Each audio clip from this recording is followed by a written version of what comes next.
अच्छा सिर्फ आज वहाँ एक पंडित जी बोले आज महाराज का अंतराय हो गया।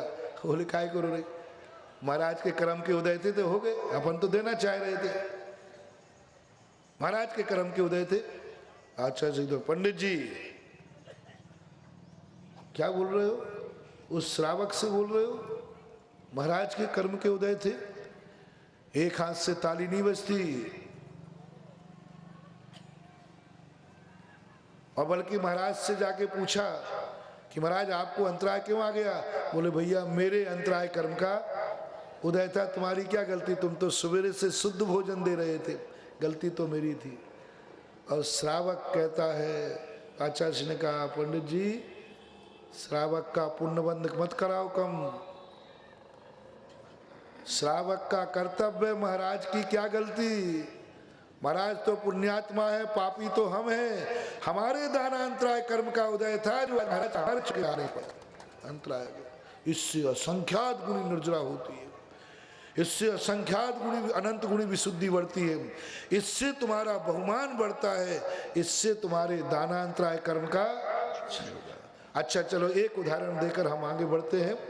एक बताएं आप कि आपको कोई हमें पत्थर मारे, कल लाना एक एक पत्थर, थैली तो मिली गई है, मारे मान लीजिए, तो फिर मेरे से पूछना महाराज कैसा लग रहा है। बोले मजा आ रहा है, कर्मों की निजरा हो रही है, समाधि मरण हो रहा है। पारसनाथ को जितने कमट पत्थर फेंकता था महाराज कहते थे मजा आ रहा है, कर्मों की निजरा हो रही है। अब देखना ये मेरी भाषा है, अब यही भाषा आप बोलो। बोले क्यों मार रहे हो, बोले मेरे गुरुजी हैं, हम तो गुरुजी के मजे के लिए करेंगे, गुरुजी ने खुद कहा। क्या ले जा रहा है, बोले पत्थर। बोले क्यों, महाराज ने खुद कहा है जितने पत्थर मेरे ऊपर पड़ेंगे उतने ही मुझे मजा आएगा, उतने ही मेरे कर्मों का क्षय होगा, उतना ही मुझे आनंद आएगा, इसलिए हम जो पत्थर मार रहे हैं ये महाराज के मजे के लिए मार रहे हैं। बोलो तुम मेरा कल्याण चाहते हो कि नहीं, पहले तो ये बताओ। चाहते हो कि नहीं, हमारे कर्मों की निर्जरा होवे कि नहीं, बताओ होवे कि नहीं होवे। तो हमारे कर्मों की सबसे ज्यादा निर्जरा होगी, तुम एक एक पत्थर मारोगे। अरे आगम में लिखा है, शास्त्र में लिखा है, बिना शास्त्र के तो मैं एक वचन नहीं बोलूं। शास्त्र में लिखा है कि साधु पर जितने उपसर्ग परिचय होते हैं उनसे कर्मों की निर्जरा होती है। तो हम कहाँ झूठ बोल रहे हैं, अब हमारे कर्मों की निर्जरा होगी। अब कल पत्थर लाना, महाराज में प्राणों से प्यारे हैं, महाराज का तो हम कल्याण करने के लिए जो कहेंगे सब करने को तैयार हैं, बस हमारे महाराज का कल्याण होना चाहिए। और एक एक फेंकना जम के वहीं से। बोलो भैया तुम्हारी भाषा में हमारी भाषा, हमारा तो कल्याण होगा पक्का है, चिंता मत करना, लेकिन तुम्हारा क्या होगा कालिया ये तो देख लो।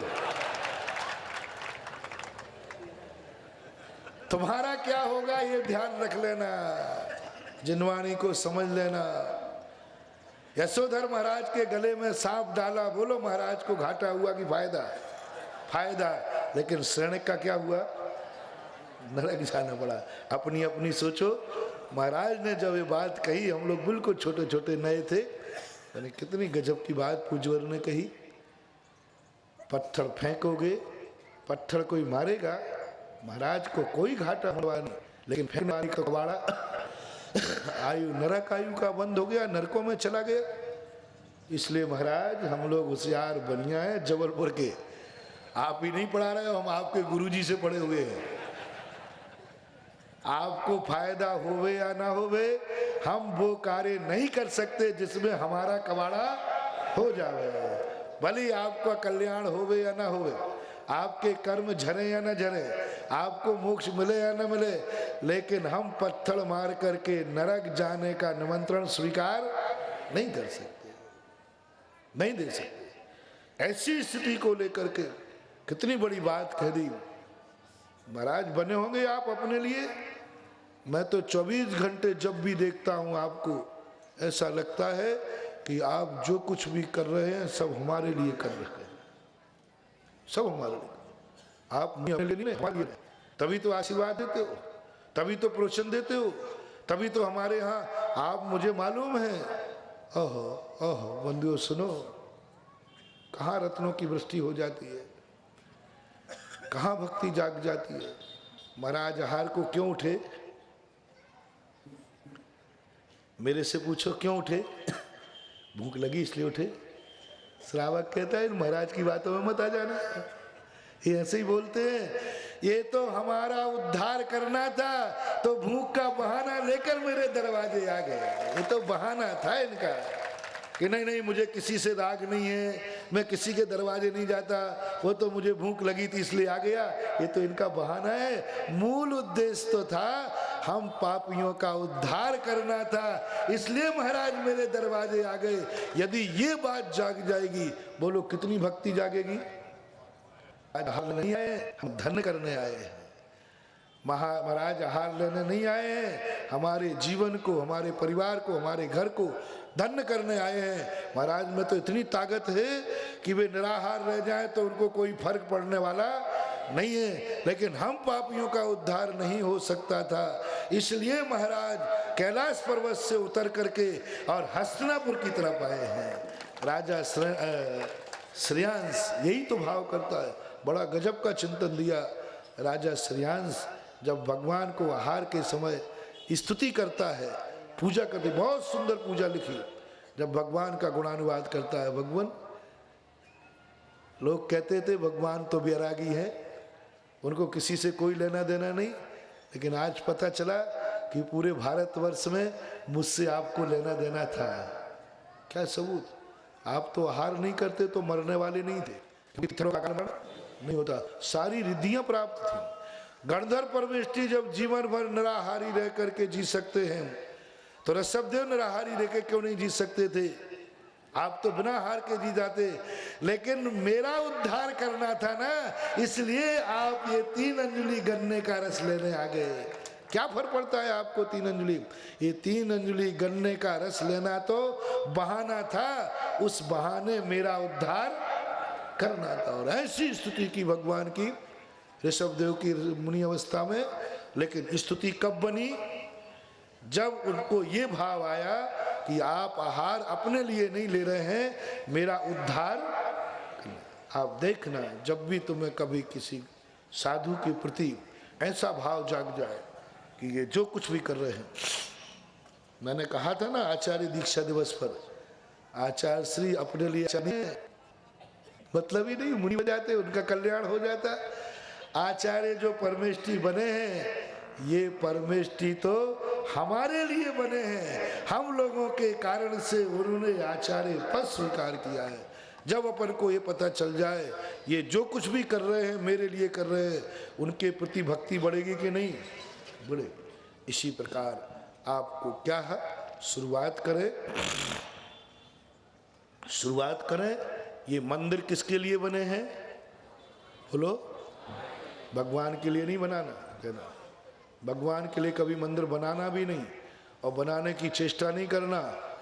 सारे जबलपुर की जायदाद बिक जाएगी तो प्रभु का मंदिर नहीं बना पाओगे, ध्यान रखना। भगवान का अपन क्या मंदिर बनाएंगे? ये मंदिर अपन ने, मंदिर में भगवान बैठे हैं किसके लिए? भगवान को कहीं नहीं मिला था, नगर में एक प्लांट पड़ा है, वो भगवान के नाम कर दे, नहीं, बहुत बड़ा पाप है। भगवान के लिए मंदिर नहीं बनाया है, हमने अपने पापों के क्षय के लिए मंदिर। भगवान का अभिषेक करते हैं तो कभी मत बोलना कि ये भगवान के लिए अभिषेक कर रहा हूं। भगवान को अभिषेक की जरूरत ही नहीं है। ये अभिषेक किसके लिए है? मेरे लिए है, अपने लिए है। हर क्रिया में एक ही बात, हर क्रिया में। जब भी साधु को देखो, साधु नीचे देख के क्यों चल रहा है? नीचे देख के क्यों चल रहा है? ओहो, इसलिए उनको अपना अहिंसा व्रत पालना है ना। व्रत नहीं पालेंगे तो मोक्ष नहीं मिलेगा। वे अपने कल्याण के लिए नीचे देख के चल रहे हैं, और भक्त कहता है नहीं, ये तो इनका बहाना है। किसी जीव को धक्का न लग जाए, किसी की समाप्त न हो जाए, उसकी जिंदगी बचाने के लिए साधु नीचे देख के चल रहे हैं। उसके लिए, हम लोगों के लिए क्या पड़ी थी महाराज? इसी प्रकार भगवान की एक एक क्रिया, एक एक अतिशय, एक एक चमत्कार सब अपने लिए मानो। ऋषभ देव युग के आदि में प्रथम तीर्थंकर हुए किनके लिए है? अपने लिए, अपने लिए हुए, पक्का है, मेरे लिए हुए। यदि वो ऋषभ देव तीर्थंकर नहीं होते बताओ मोक्ष मार्ग कौन बताता? वो तो अपना कल्याण किसी गुफा में बैठ के कर लेते। वे मुनि हुए तो हमारे लिए, वे जितनी भी चर्या पाले हमारे लिए, वे तीर्थंकर बने हमारे लिए, वे भगवान बने हमारे लिए, वे सिद्ध परमेष्ठी बने हमारे लिए। बोलो वो सिद्ध बन गए किसके लिए? यदि वो सिद्ध नहीं बनते तो अपन नमो सिद्धाणम कैसे कहते, और नमो सिद्धाणम नहीं कहते तो अपने पापों का क्षय कैसे होगा? इसलिए सिद्ध बने हैं वो किसके लिए? अपन तो अपनी बात देखो, उनकी वो जाने जाने। वो कहेंगे पागल कहीं का, मैं तेरे लिए नहीं बनाऊं, मैं तेरे लिए नहीं बनाऊं, मैं कुछ अपना अनंत सुख भोगने के लिए बने हो।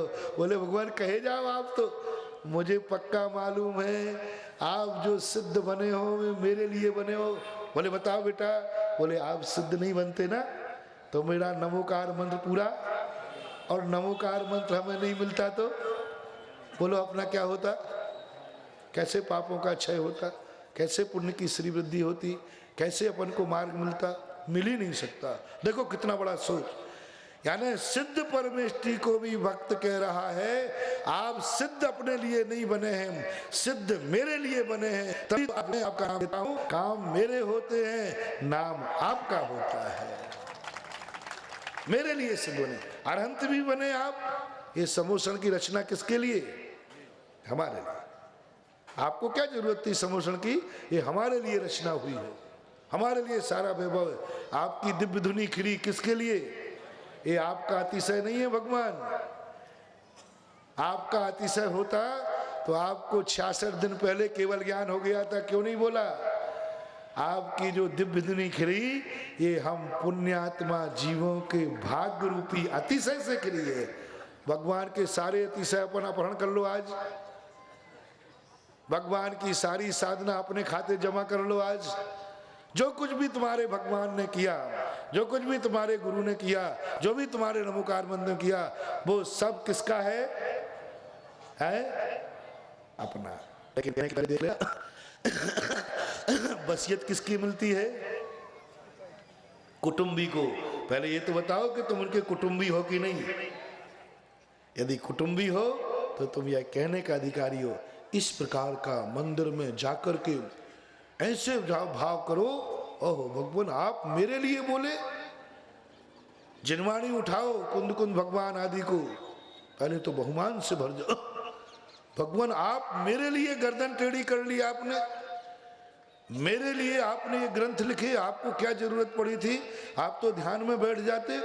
ओहो जब इन पूज्य आचार्यों का उपकार देखता हूं, मेरे लिए, हम लोगों के लिए इतने शास्त्र लिखते फिर ताड़पत्रों के ऊपर, इतना विकल्प करते हम लोगों के ऊपर। इससे सिद्ध है कि हे भगवान आपको हम लोगों से कितना राग है कि आप सामायिक छोड़ करके, साधना छोड़ करके, शुद्ध छोड़ के उपयोग में आ गए हम लोगों के लिए। यदि ऐसे बहुमान के साथ हम ग्रंथ को खोलेंगे, ओहो ऐसा आनंद बहुमान जागेगा कि वो बहुमान हमारे जीवन का कल्याण कर देगा। पढ़ने में उतना कर्मों की निर्जरा नहीं है जितना जिससे अपन को मिल रहा है उसका ध्यान। मंदिर में जाते ही पहले आओ, ये मंदिर किसके लिए बना? देखो मेरा कहना है, कितना भी कंजूस खोपड़ी क्यों ना हो, यदि उसके मन में ये भाव आ जाए ये मंदिर मेरे लिए है और मेरे ही तो है, उसको नियम से उसके दान देने का भाव आएगा। जैसे ये भाव जाग जाए कि ये भगवान वेदी पर किसके लिए बैठे हैं? हम लोगों के लिए बैठे, नियम से भक्ति भाव जागेगा।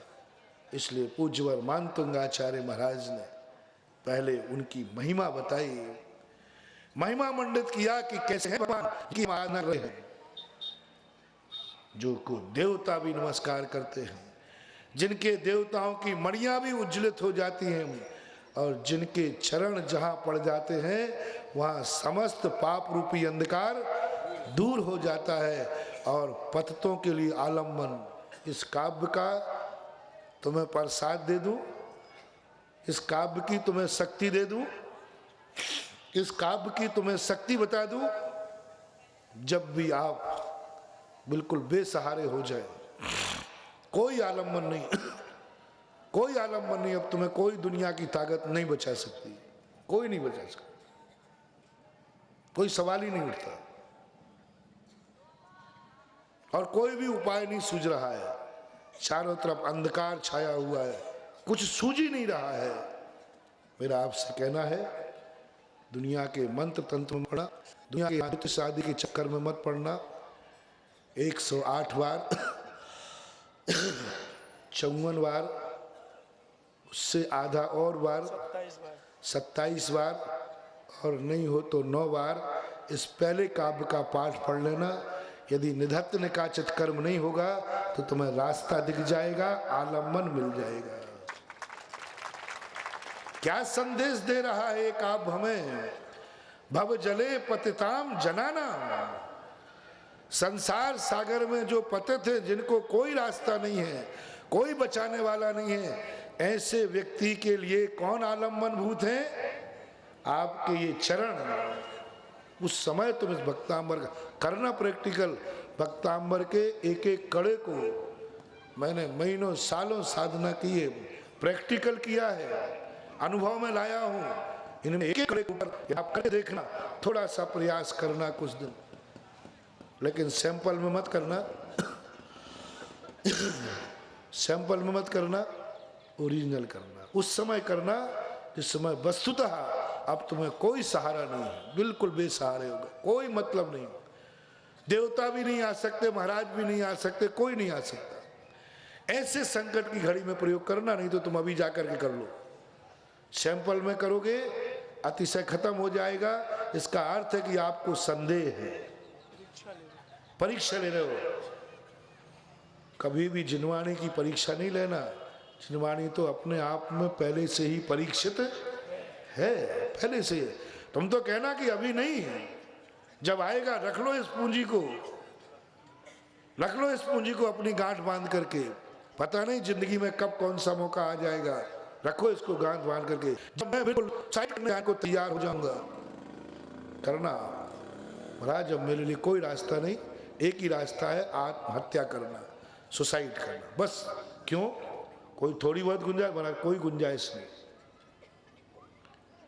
मैं पूछूं तुमसे, कोई गुंजाइश है थोड़ी बहुत? महाराज कोई गुंजाइश नहीं है। सब तरफ से दुख का पहाड़ आ गया और एक दुख दूर होने की कोई गुंजाइश भी नहीं दिख रही है। अब मेरा मन है, जब दुख दूर होने ही नहीं मेरी जिंदगी में, तो मैं तो सुसाइड करना चाहता हूं। बस सुनो, आत्महत्या करने के परिणाम वालों, उस समय मेरी एक कहना मान जाना, मैं सुसाइड करने से नहीं रोक रहा हूं, रोक भी नहीं पाऊंगा। सुसाइड के कोई एक साधन हो तो रोक लूं, पता नहीं तुम पंखे ही से लटक जाओ, अब तुम्हारे कमरे में थोड़ी मैं रहूंगा।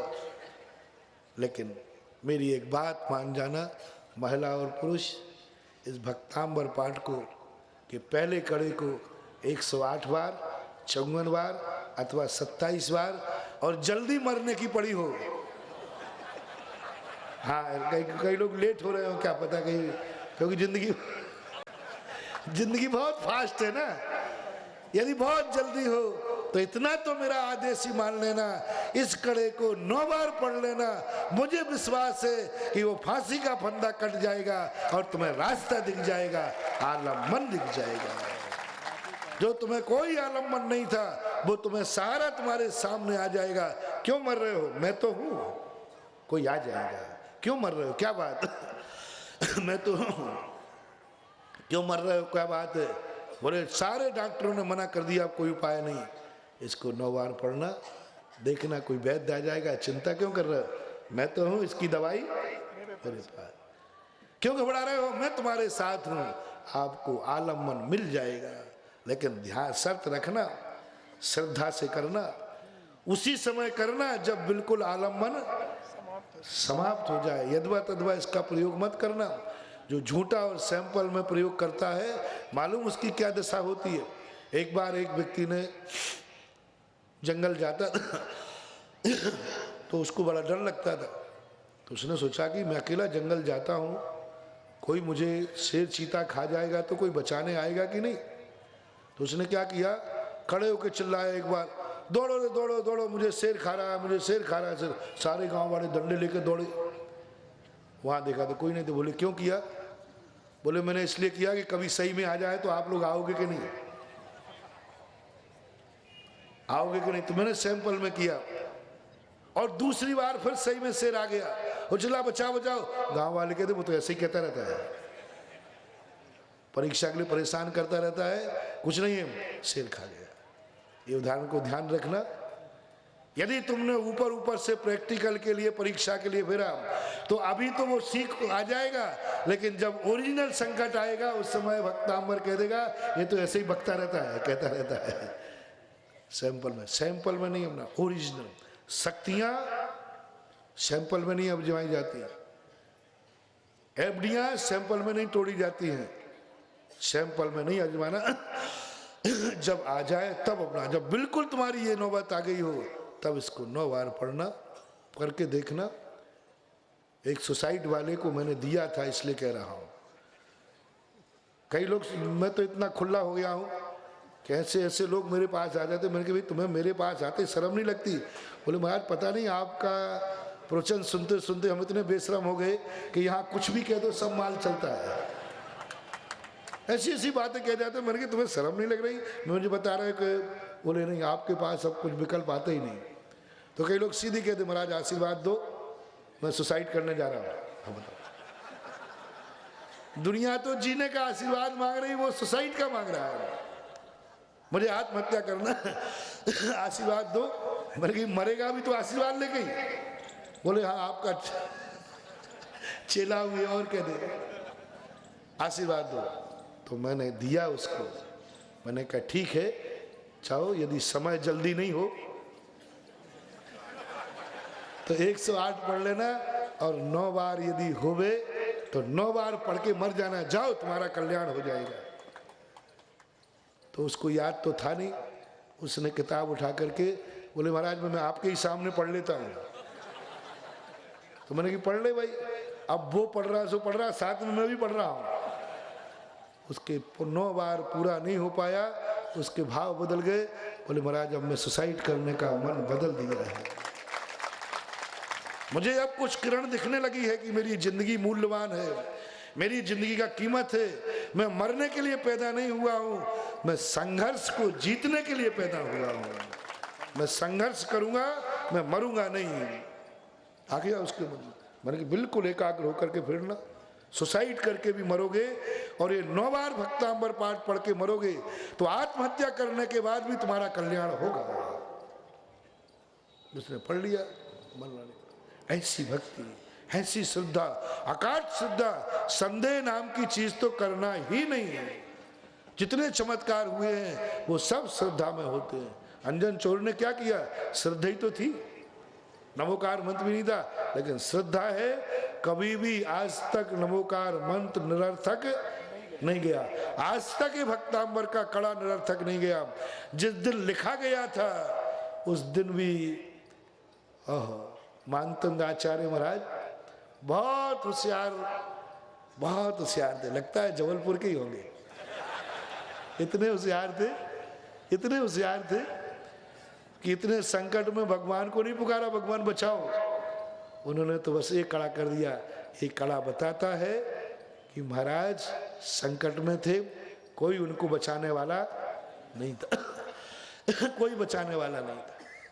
तो ज्ञानी पुरुष सीधा नहीं मांगता, वो कहते भगवान आपके चरण कमल का आलम्बन तो संसार समुद्र में पड़ने वालों के जीवों के लिए आलम्बन है, तो मैं क्या आपका भक्त नहीं हूं?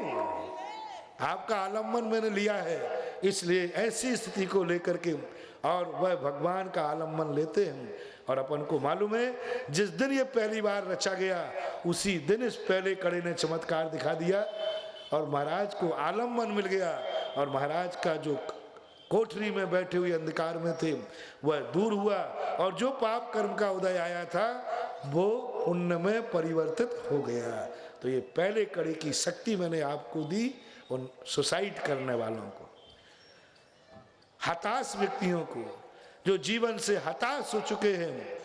वो ना तो मुझे परेशान करें, ना किसी झाड़ा फूकी में जाएं, वे इस भक्तांबर के पहले कड़े की शरण में चले जाएं, उनका बेड़ा पार होना चाहिए। हो गई, मैं भावना बाता हूं, मेरा तो विश्वास है, आप करो तो सही। ऐसी स्थिति को लेकर के अब आता है, जब ऐसे भगवान हैं, इतने महान भगवान हैं जिनकी देवता भी नमस्कार करते हैं, इतने महान जिनके चरण हैं कि मणियां भी प्रज्वलित हो जाती हैं, इतनी महान शक्ति है कि जिनके चरणों से पाप रूपी अंधकार दूर हो जाता है और संसार में सारे जीव इनका आलम्बन लेते हैं, तो फिर क्या मैं पीछे हूं? फिर मैं क्यों नहीं करूंगा? देखो कितना देख के, यानी सबकी भक्ति देख करके भाव आ गया। इस दुकान पर कोई ग्राहक ही नहीं जाता।